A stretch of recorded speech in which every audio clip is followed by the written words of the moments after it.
The United Kingdom is losing wealth at a pace no one has ever seen, and the numbers are staggering. This year alone, 16,500 millionaires are projected to leave the UK, the largest exodus of wealthy individuals anywhere on the planet. More than China, more than India, more than the Middle East, a historic outflow of people and capital worth $91.8 billion quietly walking out of the country, and it's not slowing down. France will lose around 800 millionaires, Spain about 500, but Britain? It's losing more than 20 times that amount, and for the 10th year in a row, the UK is the only major nation where the wealthy have been in consistent decline. High-profile departures are accelerating it. Lakshmi Mittal, the founder of Revolut, the CEO of Improbable. Dozens more, not moving houses, moving countries. And for the first time, cabinet ministers are admitting the cause: tax hikes, regulatory uncertainty, and a government that can't explain why the wealthy should stay. This isn't a trend. This isn't a temporary shift. This is the collapse of a global wealth hub happening in real time. Let me tell you what's really happening in the UK right now. The country isn't just losing residents, it's losing its wealth, and the scale is unlike anything in the modern era. In 2025, an estimated 16,500 millionaires will leave the United Kingdom, the highest number of wealthy departures recorded anywhere in the world. These aren't random migrations or lifestyle moves. They are strategic exits from a nation that once branded itself as the safest, most stable home for global capital. For 10 straight years, the UK has ranked at the bottom of the world's major economies for millionaire retention, while the United States is gaining 7,500 new millionaires, while Italy, Portugal, and the UAE continue attracting global wealth. Britain is moving in the opposite direction. And it's not just the numbers, it's the profile of who is leaving. Private equity partners, founders, family offices, tech leaders, investors who shaped London's reputation as a global hub.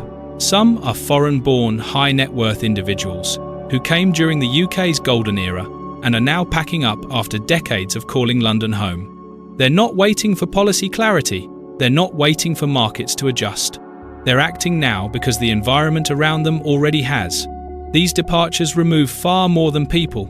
They remove capital, network power, tax contributions, investment flows, and the confidence that underpinned Britain's economic engine for decades. This is what a wealth hub looks like when the outflow becomes bigger than the inflow, a slow, quiet dismantling of the foundation that once held everything together. The exodus isn't happening by accident. It's happening because the UK changed the rules, and the wealthy understood the consequences faster than the government did. The October budget was the breaking point. Capital gains taxes were raised. Inheritance tax tightened. The non-dom regime, a cornerstone of Britain's global competitiveness, was dismantled. Family trusts, once a stable planning tool, were hit with new liabilities and retroactive uncertainty. Even private schools, a pillar for affluent families, were pushed into the firing line with a 15% VAT charge. And for the first time, the government admitted it. A senior cabinet minister said openly, "Some people feel the need to leave because of our tax rises." That wasn't speculation. That was confirmation. Policy after policy signaled the same message. Wealth is no longer welcome here.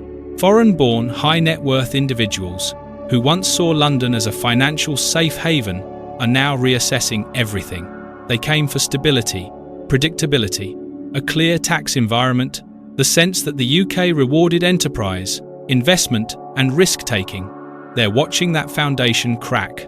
Uncertainty around the next budget, talk of further tax tightening, speculation about additional levies on property, trusts, and investment gains.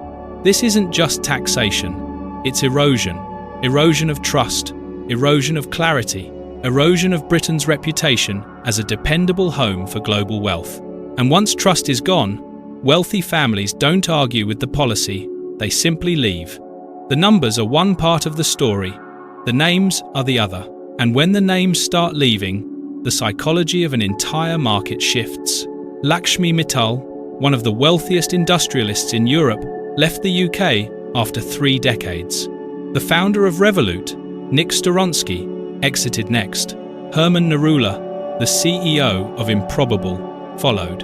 And dozens of founders, hedge fund partners, tech millionaires, and family office principals have quietly joined them. These are not anonymous departures. They're signals. Signals that travel fast through boardrooms, private client networks, and investment circles. And the message is simple. The UK is no longer a reliable base for wealth. When a billionaire moves, people notice.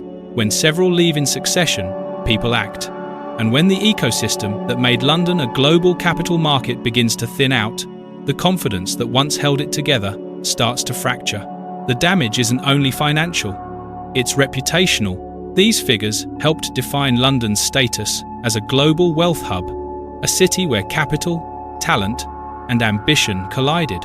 Now they're choosing Switzerland, Dubai, Singapore, Portugal, places offering stability, clarity, and a long-term roadmap that doesn't shift every budget cycle. Economists call it a brain drain, but that phrase barely captures it. This is an ecosystem drain, a hollowing out of influence, leadership, and momentum. The departure of the people who created companies, funded innovation, supported charities, and anchored London's global identity. And once these leaders leave, they don't just take their money, they take the future with them.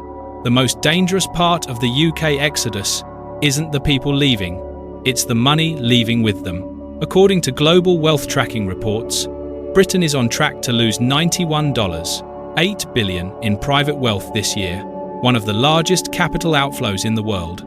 The United States is gaining assets, Europe is gaining assets, the Middle East is gaining assets, but the UK? It is bleeding wealth at a scale that would have been unthinkable a decade ago. And this erosion shows up everywhere.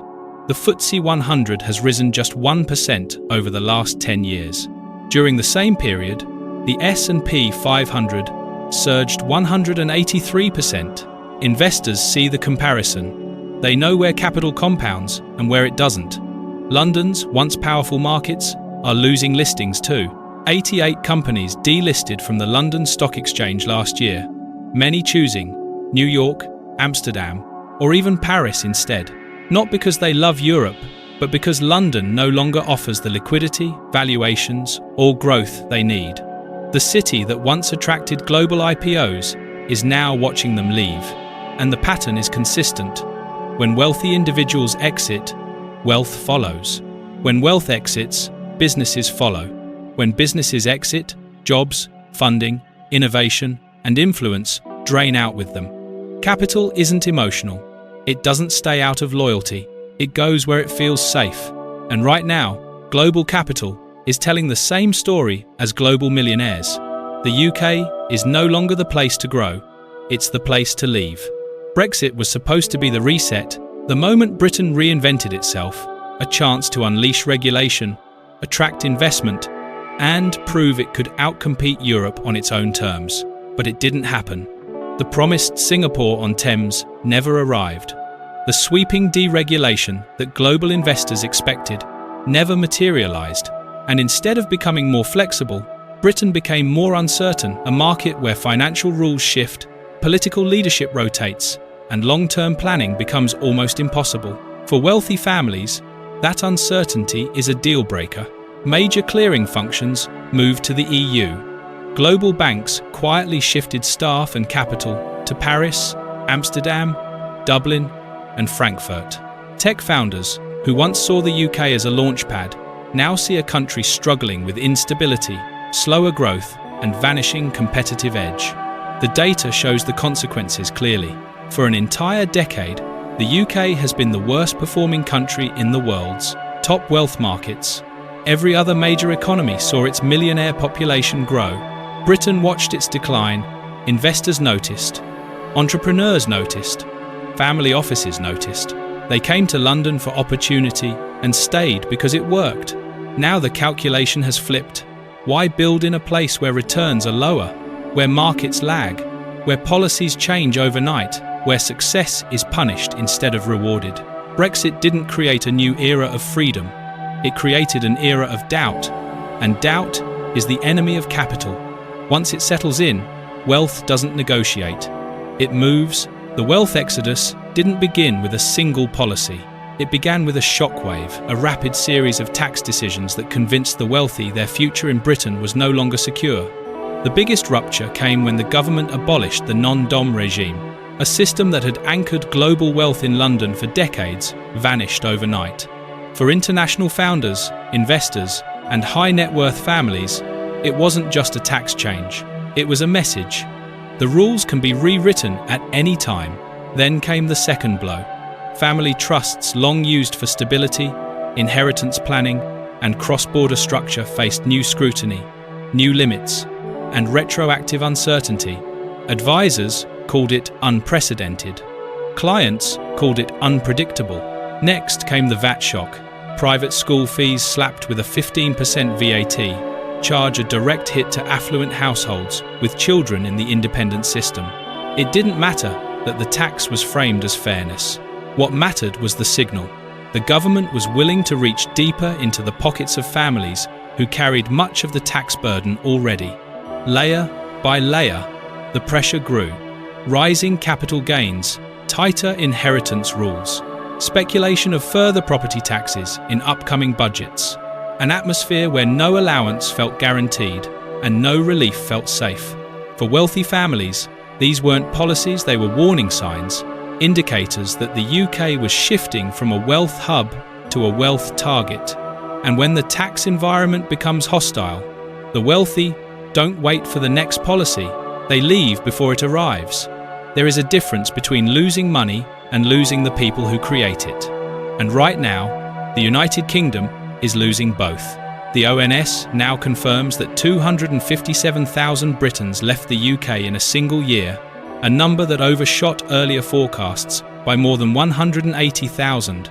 It wasn't a statistical error, it was a warning, a sign that deeper forces were shaping the movement of people, capital, and opportunity.